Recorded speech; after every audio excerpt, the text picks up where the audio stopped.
कटहरी उपचुनाव में समाजवादी पार्टी क्यों उतारना चाहती है ब्राह्मण प्रत्याशी? सपा क्यों खेलना चाहती है ब्राह्मण कार्ड? छाया वर्मा के एक ऑडियो वायरल होने के बाद सपा ने बदल दी अपनी चाल।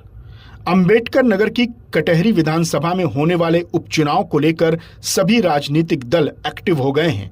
इस राजनीति की रेस में हर कोई अपनी दावेदारी पेश कर रहा है। चलिए हम आपको आगे विस्तार से बताएं। उससे पहले हमारी खबर आपको कैसी लगी, आप हमको कमेंट करके जरूर बताएं।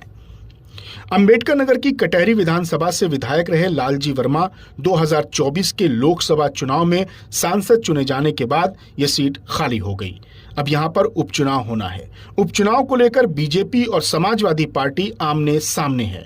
वहीं अगर बात की जाए तो समाजवादी पार्टी से छाया वर्मा का नाम काफी तेजी से चल रहा था, लेकिन छाया वर्मा के एक ऑडियो वायरल होने के बाद से समाजवादी पार्टी इस उपचुनाव में किसी ब्राह्मण चेहरे पर दांव लगा सकती है। वहीं सूत्रों की अगर माने तो छाया वर्मा को टिकट समाजवादी पार्टी नहीं देगी। ऐसे में समाजवादी पार्टी के सिंबल पर कोई ब्राह्मण चुनाव मैदान में आ सकता है। वहीं अगर बीजेपी की बात की जाए तो कटहरी उपचुनाव में योगी आदित्यनाथ कमान संभालेंगे। वहीं समाजवादी पार्टी की बात की जाए तो समाजवादी पार्टी से शिवपाल यादव को कटहरी उपचुनाव का प्रभारी बनाया गया है। शिवपाल यादव और योगी आदित्यनाथ दोनों की प्रतिष्ठा दांव पर लगी हुई है।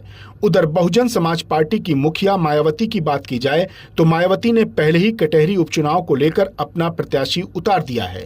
समाजवादी पार्टी से ब्राह्मण प्रत्याशी होता है तो चुनावी समीकरण बदल सकता है, क्योंकि यहां ब्राह्मण वोटर और दलित वोटरों की संख्या काफी है।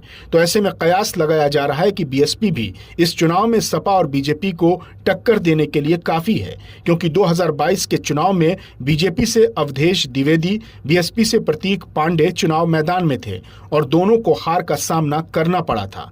इसकी वजह है कि ब्राह्मण वोटर दो खेमों में बंट गए थे। लेकिन इस बार अगर सपा ने ब्राह्मण चेहरे को मैदान में उतारा तो बीजेपी निषाद या किसी अन्य पर दांव लगा सकती है।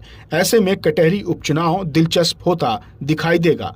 17 और 22 के चुनाव में बीजेपी को हार का सामना करना पड़ा था, लेकिन इस बार उत्तर प्रदेश सरकार के मुखिया योगी आदित्यनाथ ने इस उपचुनाव की बागडोर अपने हाथ में संभाल रखी है। उधर सपा ने भी शिवपाल यादव को कटहरी उपचुनाव का प्रभारी बनाया है। अब एक तरफ योगी आदित्यनाथ तो दूसरी तरफ शिवपाल यादव, दोनों आमने सामने हैं। कटहरी उपचुनाव की सीट किसके पाले में जाएगी ये तो आने वाला वक्त ही बताएगा। ब्यूरो रिपोर्ट, यूपी खबर, ABN।